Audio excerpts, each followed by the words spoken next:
Welcome to 3 Count Commentaries. We're going to talk about Smackdown from November the 10th, 2023, in which things finally moved. The constipated storytelling of Smackdown finally moved forward for something other than the bloodline. Okay. So not much in the way of news and notes. So we're going to get into Smackdown immediately. Kevin Owens, he comes out to do commentary because Corey Graves and Carmella has had a baby. So Corey Graves is not there. And Kevin Owens comes out and he's wearing only a tie with a sleeveless shirt. We give your boy Excalibur all the grief in the world for being a moron doing commentary with a mask on, as if we don't need to know who he is. And this fool comes out wearing a barbershop tie. You know, like those barbershop things that was outside and kind of spinning around. They're always blue and white and red. That's the color of this fool's tie. And I'm telling you, when I tell you my dislike of Kevin Owens is increasing so much, it's like an enemy energy bar in a video game. It's just regenerating every week. It's just going zoop, zoop, zoop. My dislike of Kevin Owens, I cannot stand Kevin Owens. I tried to ignore him for the rest of the night, but of course that would be impossible because they made sure to continuously put the camera on him and all kinds of stuff. Whatever. Let's talk about some storylines before we come back to Kevin Owens. Or you just want to talk about Kevin Owens right now? You want to talk about Kevin Owens right now and just get him out of the way? All right. Let's talk about Kevin Owens right now and get him out of the way. All right. Goofball Kevin Owens is on commentary. LA Knight comes out. He's going to have a match with Grayson Waller, but they're also going to have a promo battle before they have the match. LA Knight talks about Crown Jewel not going as expected, but he did what he said he was going to do. That's take Roman Reigns to the limit, but he got robbed because of Jimmy Uso. Then he says that he wants Roman to give Jimmy Uso a raise, give him a promotion, because Jimmy Uso saved the title. Then he said that he's not done with the bloodline until he owns the WWE Championship. Grayson Waller cuts him off, said that he was embarrassing himself, making all these excuses, that this conversation needs a little bit of honesty, and maybe the LA Knight's just not the guy.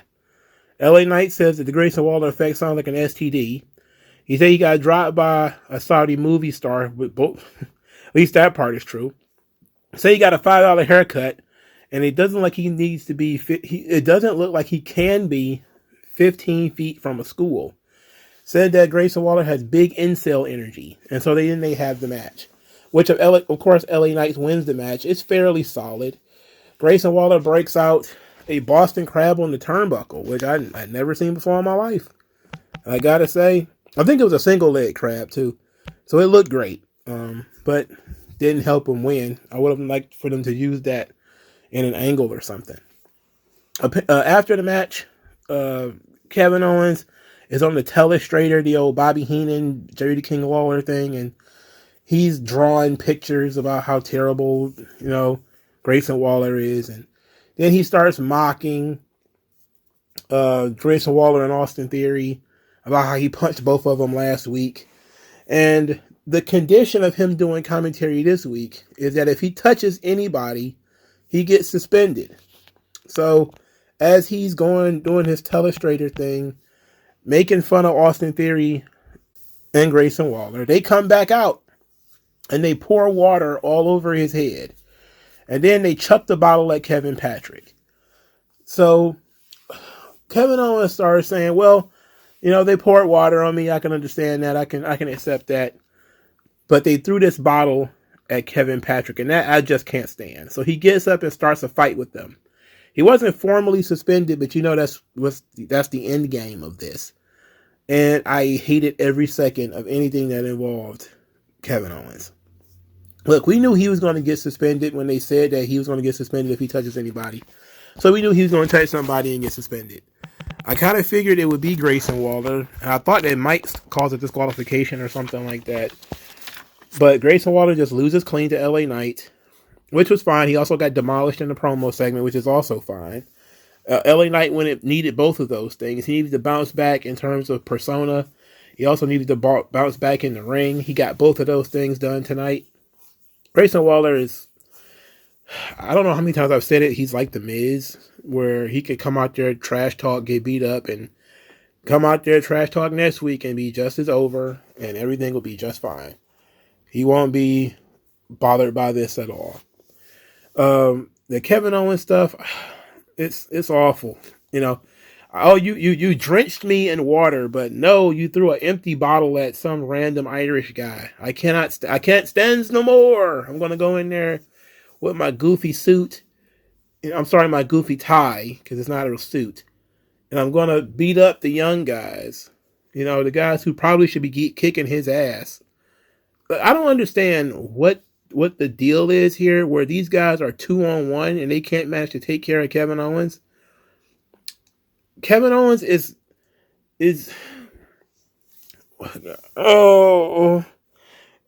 Kevin Owens some kind of sawed-off badass or something like that? Is that what I'm supposed to believe? Am I supposed to believe that Kevin Owens is like some wrecking ball killing machine that Triple H wants me to believe? No, Kevin Owens is a fat tub of human, and the two of them, especially Austin Theory alone, should be able to beat Kevin Owens' ass. The two of them should have stomped Kevin Owens and left his dick in the dirt. Unfortunately, we are supposed to be more impressed by this fat idiot who apparently can't even run. Like, do you see him running? Jeez, you think he would chase the ice cream truck running like that? No, you know better than that. Come on. These two, well, Austin Theory is a jacked, athletic, young guy getting beat up by a dad. Just, like, just imagine, like, the star quarterback on the team gets beat up by some kid's uncle. Like, what the hell is going on? This is ridiculous. How is this supposed to get them over? The psychology should be it's two of them. They beat Kevin Owens' ass. And then Kevin Owens needs help to deal with them. That should be the psychology of this. But that's not what they're going for. They're going for Waller and Theory are a pair of idiots. And you can do whatever you want to them. Because apparently they're elastic. You can just bend them, stretch them, smack them around it like the Two Stooges. It's ridiculous. It's like Moe and Curly. This is so dumb. I hate this so much. God, I hate this so much. Kevin Owens is so terrible. Jesus, he's terrible. Oh, God. He needs to go have another baby or something so he can go away. Let's talk about something that was actually good. LWO have an opening segment. Rey Mysterio comes out. He blames the Brass Knuckles on the loss, saying that Logan Paul wouldn't have won about the Brass Knuckles. Then he talks about getting a rematch, but then Carlito interrupts, and Carlito places the blame solely on Santos Escobar for what happened at Crown Jewel. So Escobar and Carlito start arguing, and Rey Mysterio is like, "Wait a minute, hold up, let's not do that, guys." So Rey's trying to keep the peace. Escobar is frustrated. He storms off. He's had enough. He leaves. So then Zelina Vega follows him, and Cruz del Toro and Joaquin Wilde, they stick around with Carlito. And then they vanish too as Bobby Lashley makes his introduction so that they can, well, I guess they stay ringside, I should say, so that they can have Carlito versus Bobby Lashley. Now, this is apparently a first-time match. These guys have never worked against each other. I'm not sure how true that is. Something tells me that they probably have worked something against each other before, but I was being told this is the first time they've ever worked with each other. Now, B-Fab was watching this. Ashanti the Adonis walked up to her like, "What's going on? Like, what's this about?" And she seemed to be like, "Yo, hey, hear me out. I got a plan. I got something going on here." And she walked off with Ashanti the Adonis to talk about this. And of course, the Street Profits start to cheat. The LWO tries to stop the cheating. Carlito is distracted. There's a spear. Bobby Lashley wins. After the match, the Street Profits start whooping Carlito's ass. I don't know where Cruz del Toro and Joaquin Wilde went. I think they got beat up by the Street Profits, perhaps. And they just start whooping Carlito's ass. He's stomping them and kicking them and everything. And Santos Escobar runs to the ring and just watches. But the look on his face is pure shock, like he's never seen anybody get beat up before in his life. He's just standing there like, what do I do? And Carlito's just getting mauled here. And he's just watching. He's not like being cocky about it or nothing. He's just kind of standing there like, So then Ray runs to the ring with a chair, chases off the black guys. Then Ray and Escobar start having an argument. And Ray's like, look, man, we're supposed to be one family. It's supposed to be us, all of us. It's our LWO. And he turns his back to Santos Escobar to help Carlito, and Escobar attacks him. And then they fight because Ray fights off Escobar. Then Escobar somehow shoves Ray into the ring post and gets Ray's knee jammed between the ring post and the steps. Then he smashes Ray's knee. And at this point in time, nobody else is out there to help. And Ray is just in so much trouble. And Santos Escobar has an LWO tattoo on his hand. He kept saying, like, you are my hero. Look what you made me do. All this kind of stuff. And Zelina Vega finally comes out there to stop this, even though it was already over. There was nothing more she could do except call an ambulance. So Santos Escobar is off on his own, had turned heel. Afterwards, he said that Ray had it coming. So Escobar turns heel, but he doesn't recreate Legado del Fantasma. Instead, it's just Santos Escobar by himself. Now that part I don't really care for. I would have imagined that they would have continue Legado del Fantasma with those people who came with him leaving with him, and then you could have just had Carlito and Ray pick up Dragon Lee, and that would have been great because it would have been 3-on-3 at that point, right? It'd have been Santos and his two guys versus Ray, Carlito, and Dragon Lee. That'd have been great. Now apparently it's going to be Ray the one with the stable, and Santos is just by himself. I love the heel turn, of course. I was surprised that they gave us the conflict between Santos and Carlito and the heel turn in the same night. I was definitely surprised about that. A deft piece of storytelling by Triple H. So Santos Escobar, we knew he was going to turn heel. That was not a surprise. We knew that was happening. I was more surprised they didn't restart Legado del Fantasma. It was the right thing to do. Escobar needs to be a heel. He wasn't clicking as a babyface. I love this. I thought this was great. The fracturing of the LWO, I believe, began back in April, or May, right before Ray won the U.S. title, if I remember correctly. And it was well beyond time to break this thing up. So it's great. I just wish that we was doing a 3-on-3 situation. I think maybe that's what's going to happen is maybe Escobar is going to talk his guys into coming back. That would be great. I would think that would be excellent. Rey Mysterio, the guy who gets turned on all the time. And people are like, look, maybe it's something about Rey. It's like, yeah, Rey's all small and squishy. It makes him an easy target for abuse. It's like everybody turns heel on Rey. He always looks very sad and pathetic. But it's a storyline that always works because Rey is a beloved babyface. So it always works when people out of nowhere beat up Rey Mysterio. I don't think it's ever been a heel turn on Rey that didn't work. It almost always even worked for Chavo, for Christ's sake. And Chavo sucks. It just, people like Rey Mysterio. And even if they feel like Rey might be wrong, they still are willing to go along with it because it's Rey Mysterio.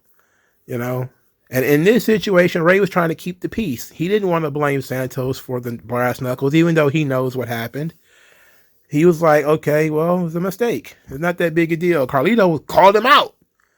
Embarrassed him. Humiliated Santos Escobar in front of everybody. And I get it. It makes sense. It's a layered story. And we also know that, he wanted to fight Rey for the title. He always wanted to be the U.S. champion. But he never got the chance. So hopefully we get Legado del Fantasma, Santos Escobar back, and he comes out in cool suits and goes back to being the Emperor, Lucha Libre, or whatever. You can't go backwards. I'm just saying, like, maybe a new version of that, would be great. And a push would be nice, which includes winning matches, which he doesn't do a lot of for some reason as a heel, as a babyface rather. But I really do think that him and Zelina Vega and all those guys should continue working together. Either that or they're going to gotta give him some new guys. Maybe that's the plan. Maybe they're going to give Santos some new guys to work with. I'm cool with that too, depending on who the guys are. But I don't know who those guys would be. All right.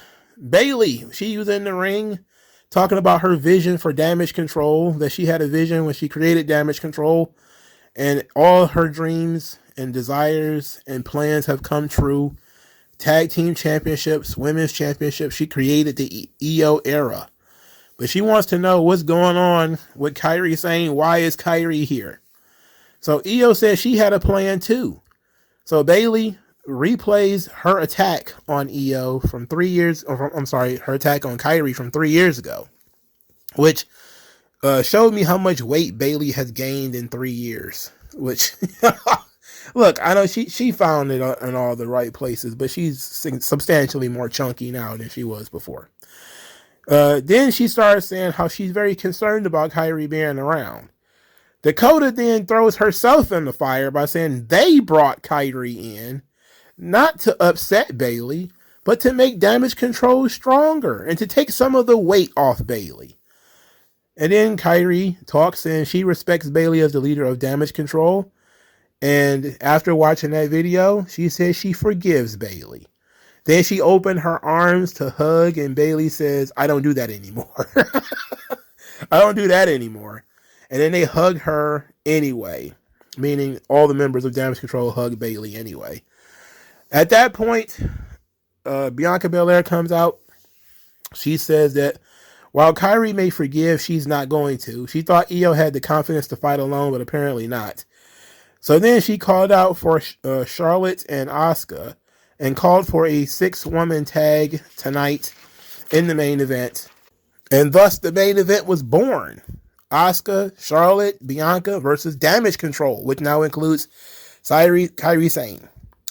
So the match, I was watching specifically to see how Charlotte and Kairi interact because of how brutal Charlotte was before. And you could see Charlotte doing it again. Kairi was trying to take her, like when she pulled her off the ring apron, she was trying to take her to the far side of ring steps and throw her head into the stairs. But Charlotte wouldn't go. So Kairi just basically threw her into the near side stairs.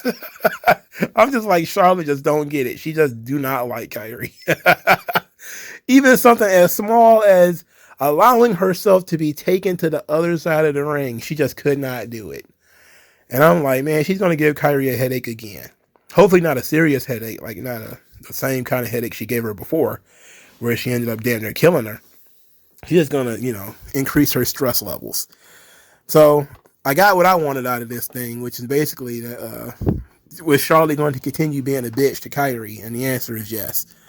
So apparently they're going to be stuck working together, and Kairi is just going to have to deal with Charlotte's attitude. Anyway, the entire story of the match is Asuka couldn't get tagged in.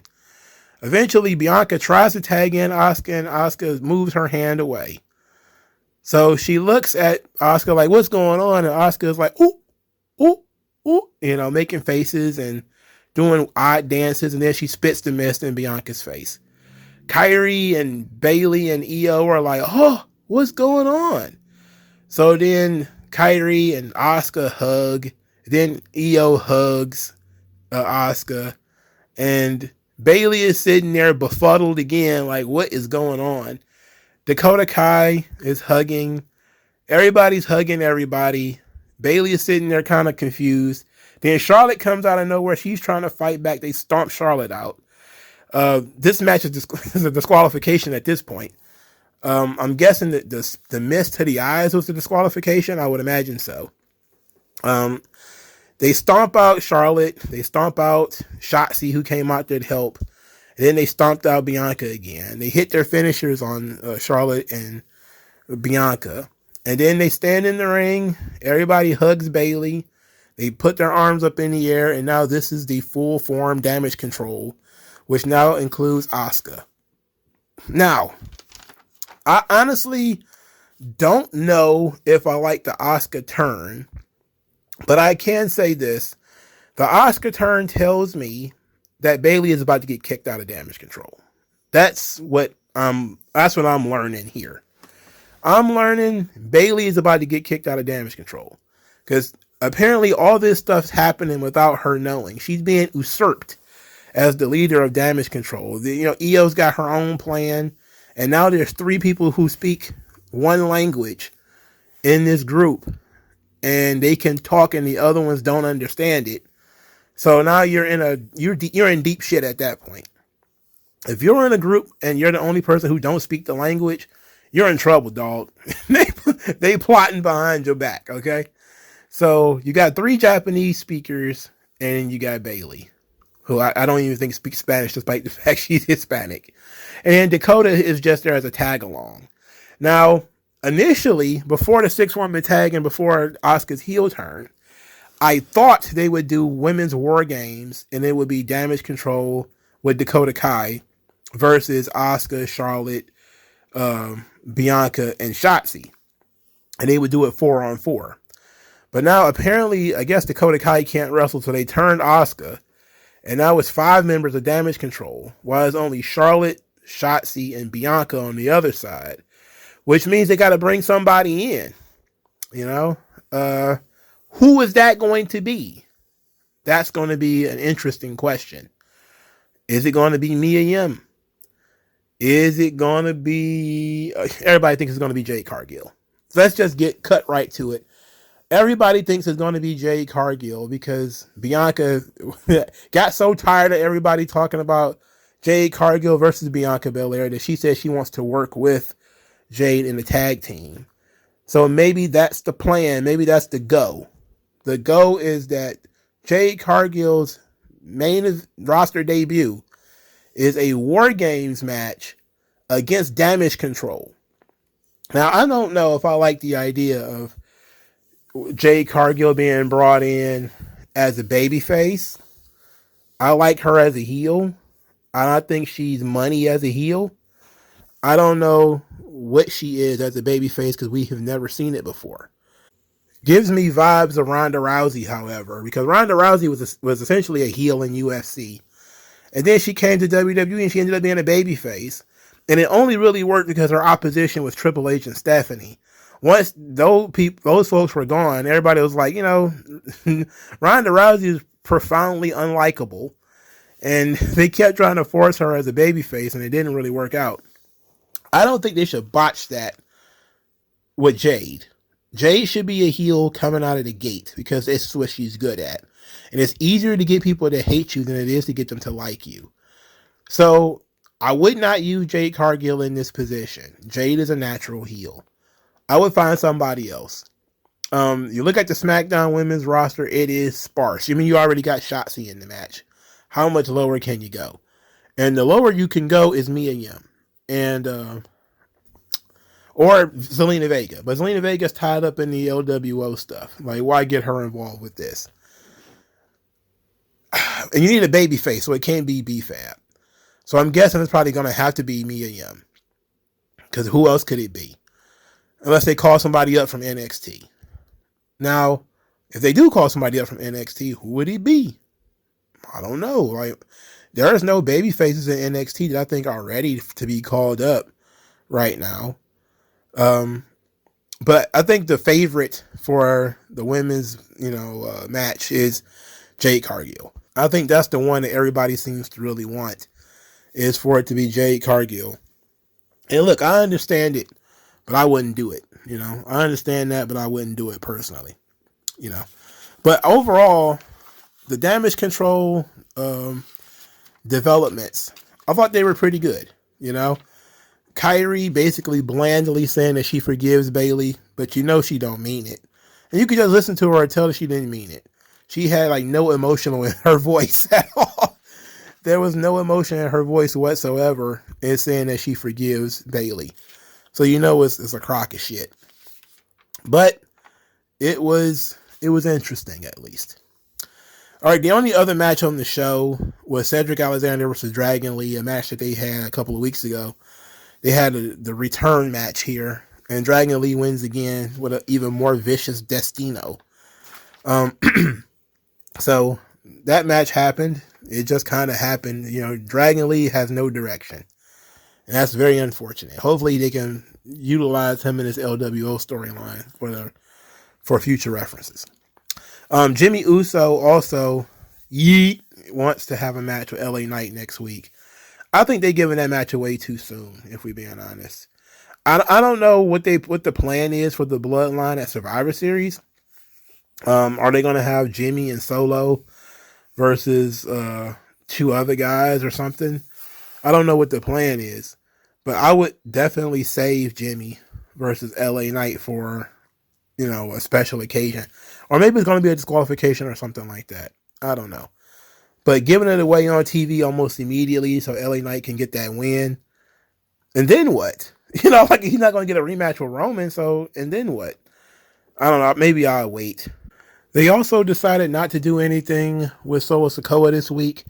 They gave Solo Sikoa the week off. They're going to let that one brew until next week when he gets to crow about his demolition of John Cena. I'm ambivalent about that one too. I would think that they would try to act on that one immediately. But at the same time, though, if Survivor Series is going to be about people other than the Bloodline, I'm okay with them getting it done and trying to tell those stories now.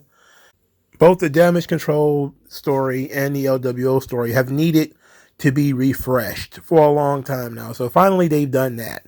So that's a positive on SmackDown at the very least. No, we didn't get any John Cena. No big, huge stars. We got LA Knight, which wasn't too bad. Rey Mysterio was all throughout the show. And if you're a fan of Kevin Owens, you got a lot of Kevin Owens. But for me, SmackDown was a really good story show because I got to see things finally develop. But other than that, I really didn't care about the matches that much. Wasn't really all that involved with the matches, and I don't think there was a high level of excitement, nor do I think that the crowd cared about the heel turn that much. I don't think the heel turn hit the way that they wanted it to. I think some people actually expected it because Asuka hadn't been around for a while, and because Asuka and Kairi are friends on screen. And so, I don't know. I don't think it hit the way that it probably should have. And I know the Santos Escobar thing did very well. I could actually hear it in the audience and see people responding to it. So that hit. But having two big heel turns in one night, maybe it was overkill, but we kind of needed that to happen because these storylines had been constipated for so long. Other than that, SmackDown was okay. You know, it was an okay story show, not much in the way of matches. But let me know what you guys think, and I'll talk to you guys later. Peace.